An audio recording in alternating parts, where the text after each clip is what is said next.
Sekolah di DKI Jakarta kembali melakukan uji coba pembelajaran tatap muka atau PTM pada Rabu pagi. Uji coba PTM ini akan menjadi evaluasi jelang tahun ajaran baru 2021 yang akan dimulai bulan Juli mendatang.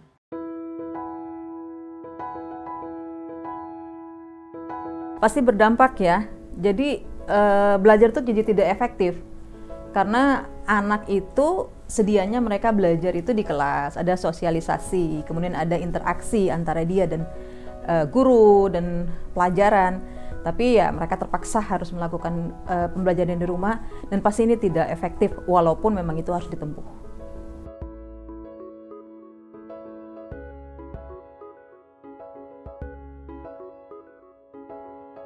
Saya nggak tahu ya, ini apakah ini sudah tepat atau belum tepat. Yang jelas semua harus dikaji dengan serius karena di Jakarta saat ini COVID sudah sampai di angka 50% peningkatannya. Tentunya ini berimbas pada pola komunikasi. Kalau kita sudah melakukan belajar tatap muka, tentunya kan mereka berinteraksi. Nah, ini harus dikaji secara serius, secara tepat. Satu sisi memang ini bagus karena sudah lebih dari setahun anak-anak tidak melakukan belajar tatap muka dan ini sudah berefek yang kurang bagus juga bagi pola pendidikan anak-anak. Tapi di sisi lain kita juga harus memperhatikan faktor-faktor pandemi. Jadi kalau memang situasinya memungkinkan tentu harus diperketat. Prokesnya, semua harus ada kesadaran yang bersama dari pihak sekolah, dari pihak pendidik, dari pihak pengelola pendidikan, dari pihak orang tua, dari anak-anak yang ikut melakukan pembelajaran. Jadi saya tidak bisa pastikan apakah ini tepat atau tidak tepat, tapi lakukanlah kajian secara clear sehingga jangan sampai kita ingin anak-anak belajar efektif, tapi justru akan menuai persoalan yang lebih serius lagi.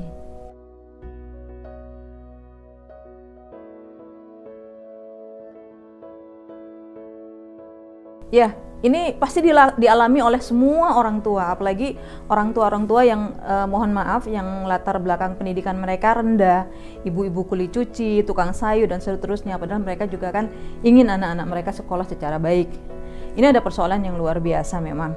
Banyak keluhan di kalangan ibu-ibu merasa sangat direpotkan, apalagi anaknya lebih dari satu, kemudian anak-anaknya masih SD, yang SD-nya ada 3 orang, ada yang TK dan seterusnya. Ini persoalan yang sangat rumit memang, tapi kita harus menjalaninya dan kita harus memberikan edukasi terus kepada para orang tua agar terus membangun kesabaran, ketekunan agar terus mendampingi anak-anaknya dengan berbagai macam hal, dengan berbagai macam motivasi supaya mereka kondisi ini tetap berjalan dan anak-anak tetap sekolah dengan baik di rumahnya dan ibu-ibu sabar, biar sabar terus gitu. Karena ini persoalan bukan persoalan negeri kita saja, bukan persoalan Jakarta saja, tapi persoalan secara seluruh dunia.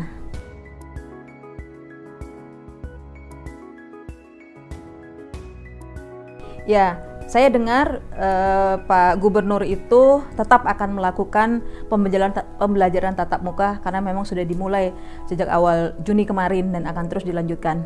Kalau tidak salah sudah lebih dari 140 sekolah yang sudah melakukan uji coba pembelajaran tatap muka.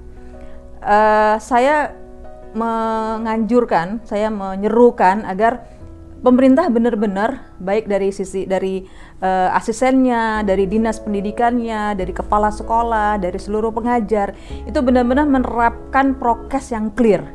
Jangan persoalan itu cuma pada tataran teori, tapi harus clear, anak-anak harus benar-benar sadar, kemudian memakai masker, selalu mencuci tangan, lalu kemudian jarak yang tidak terlalu berdekatan, jam durasi waktunya juga harus dibatasi, kemudian juga hal-hal yang terkait dengan urusan-urusan memutus mata rantai COVID ini tetap harus menjadi prioritas gubernur, pemerintah, Pemda DKI Jakarta untuk kita tetap melakukan pembelajaran tatap muka di DKI Jakarta.